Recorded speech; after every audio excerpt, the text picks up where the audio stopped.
Good evening, Dr. Zakir Naik.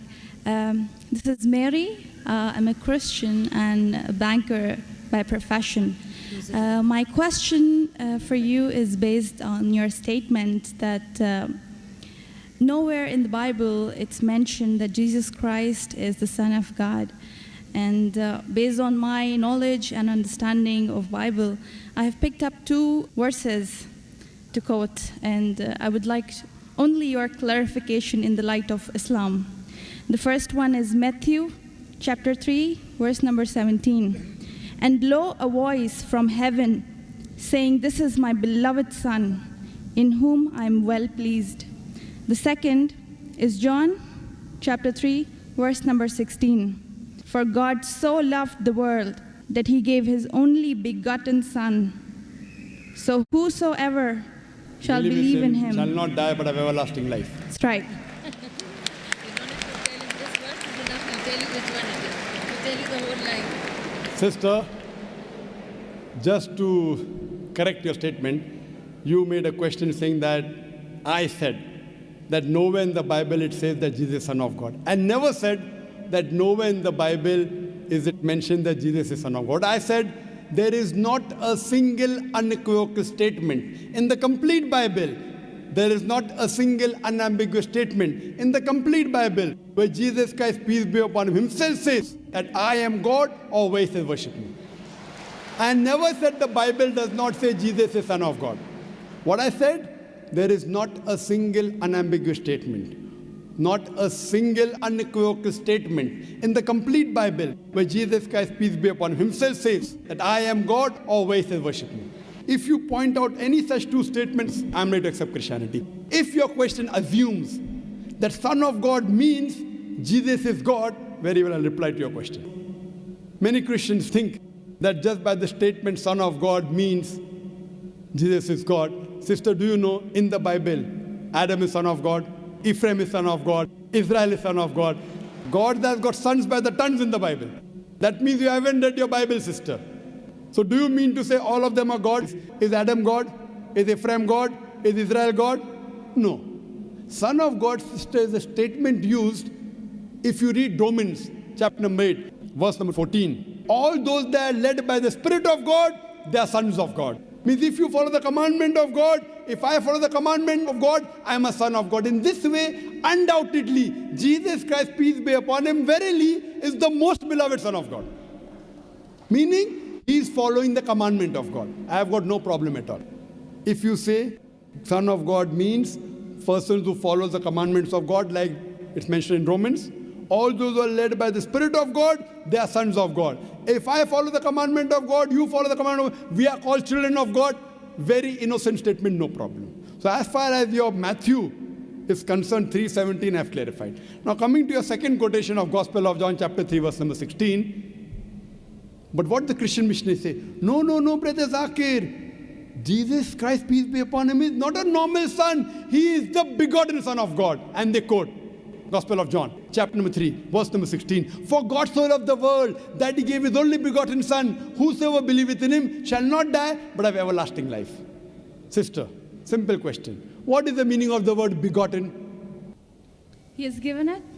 No, what is the meaning of begotten? He has given his Son to the people. No, sister. Begotten doesn't mean he's given his son. You know English, I know English. Your English is, mashallah, very good. Begotten doesn't mean he's given his son. If I say you have begotten a son. Sorry to interrupt. Don't give metaphorical meaning. English. I'm not a scholar. You're not a scholar, but your English is very good. I'm a layman person. And but sister, your English is very... If I say you have begotten a son, what does it mean? That means you have had sexual relationship with your husband and you begot a son. Begetting is a function of lower animals of sex. How can I attribute this function to Almighty God? Who did God have sex with? Who? That's the reason the scholars of Christianity, if you read the Revised Standard Edition, Revised Standard Version of the Bible, revised by 32 scholars, Christian scholars of the highest eminence, backed by 50 different corporate denominations, they say this word begotten in Gospel of John, chapter number 3, verse number 16, is an interpolation, is a fabrication, is a concoction, and they're thrown out of the Bible. So if you read the Bible, If you read the Revised Standard Version, it is the bestseller in the world. Revised Standard Version, revised by not Muslims, not Hindus, 32 Christian scholars of the highest eminence, backed by 50 different corporate denominations. They say this word begotten is not present in the original manuscript of Gospel of John chapter 3 verse 16. What they say, it's an interpolation, it's a fabrication, it's a concoction, it's an adulteration. So Jesus is just like a son. Like Adam was son of God, Ephraim was son of God, Israel was son of God. He's a prophet of God. So I've got no problem in accepting that verily Jesus Christ, peace be upon him, was a prophet and a messenger of God, but he was not God. Hope that answers the question, sister. So now, sister. Thank you very much, Dr. Sister, Zakir. can we reverse the role now? Yes, I definitely. said I was ready to accept Christianity if you proved Jesus was God. Would you accept Islam now? Would you agree that Jesus is the prophet of God? I have still a few more things to clarify. You're most welcome, sister. Why do Muslims refrain from the statement, Son of God? Why? Yes. If I answer the question, will you accept Islam? Mine, it's not a compulsion. I think we have a huge population of Muslims in the world. We Yes. need believers. We do not need only Muslims by name. Yes, so we want Muslim by deed. So we want to become Muslim by deed, not by name. Sister, okay, coming to your question, that why do Muslims refrain from using Son of God as a phrase? Very good question. And that's the reason, sister, if you read the Quran has got 99 attributes to Allah subhanahu wa ta'ala. Ar-Rahman, Ar-Rahim, Al-Hakim, most gracious, most merciful, most wise. But Allah subhanahu wa ta'ala in his last and final revelation, if there's something like Old Testament and New Testament, Quran is the last testament. In his last testament, he has not used the word Ab. In Arabic, Ab means father. Why? He has used the more difficult word Rab. Rab is more difficult to pronounce than Ab, which means the Lord, the cherisher, the sustainer. He has used Rab as attribute but not Ab. Why? Because in the previous revelation which were changed, Bible is the changed form of the Injil. People have misunderstood the meaning of Son of God. They started thinking to be begotten son. For example, if I tell, young son, beta tumne acha sawal pucha. Son, you have asked a very good question. If a son asked a question of the age of 10, son, you have asked a very good question. But if I say, you begotten son, you have asked a very good question, he may punch me. He will not say, oh, Zakir is elderly, he may punch me. That means I'm abusing his mother. If I say, my begotten son, he'll get angry. I'm insinuating that I had sex with his mother. So son is innocent word. Begotten son is not innocent. Same way, the son is a very good word, but people started misunderstanding. So to remove this confusion, that's the reason the Quran does not use the word father as attribute to Almighty God. Otherwise, it's a good word. So same way, we refrain from using Son of God because people start thinking that he's God. No Christian ever comes and tells me Adam is son of God, Ephraim is son of God. Why? Bible says Israel is son of God. Why don't you come and tell me? Because they are programmed. No Christian has come and told me that the Bible says Ephraim is son of God. No, why? Because they are programmed to believe that Jesus Christ is Almighty God. He never said he's Almighty God. And I told you earlier, in my earlier answer, he never claimed divinity. That means you're insulting Almighty God. That means you're insulting Jesus Christ, peace be upon him. That's what I say. If Christian means a person who follows the teachings of Jesus Christ, peace be upon him, we Muslims are more Christian than the Christians themselves. You know why? Because if you read the Bible, Jesus Christ, peace be upon him, it's mentioned in the Gospel of John, he was circumcised on the 8th day. We Muslims are circumcised, Christians are circumcised. Jesus Christ, peace be upon him, said that you have to follow each and every law of the Bible, each and every commandment. Gospel of Matthew chapter 5, verse number 17 to 20.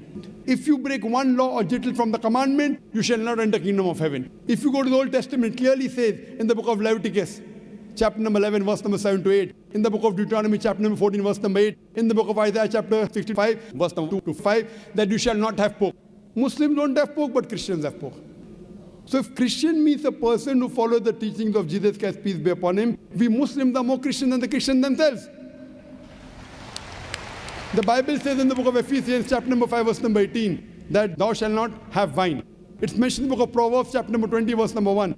Wine is a mocker. You should not have wine. Muslims don't have alcohol, but the Christians have alcohol.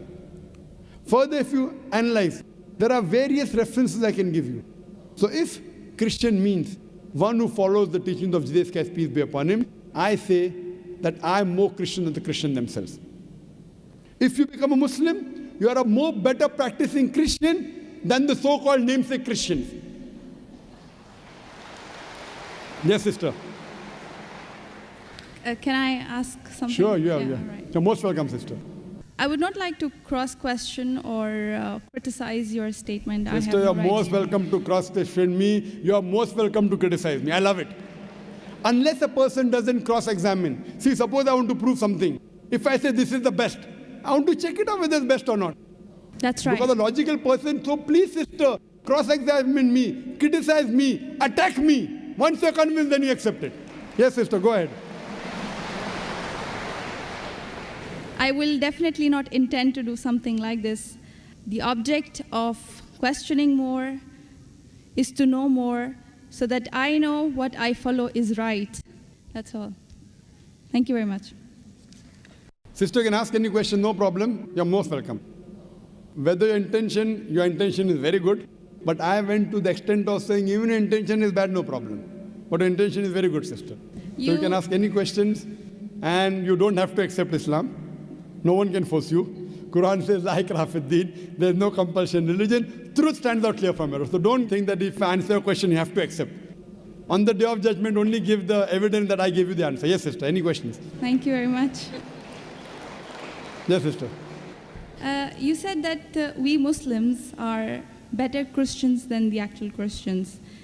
So the complete statement I made, if Christian means a person who follows the teachings of Jesus Christ, peace be upon him, we Muslims are more Christian than the Christian themselves. Yes, sister, your question. But this is not a layman statement.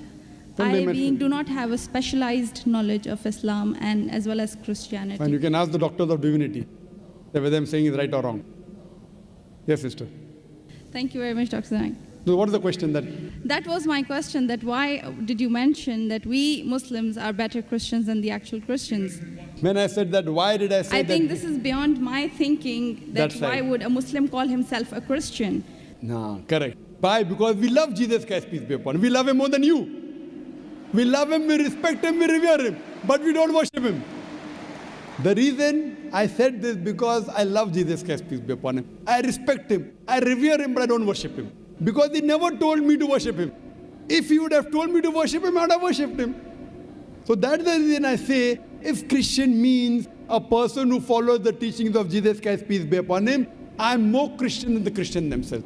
Because I love Jesus Christ, peace be upon him. I respect him, I revere him, but I don't worship him. So hope that answers the question, sister. Thank you very much.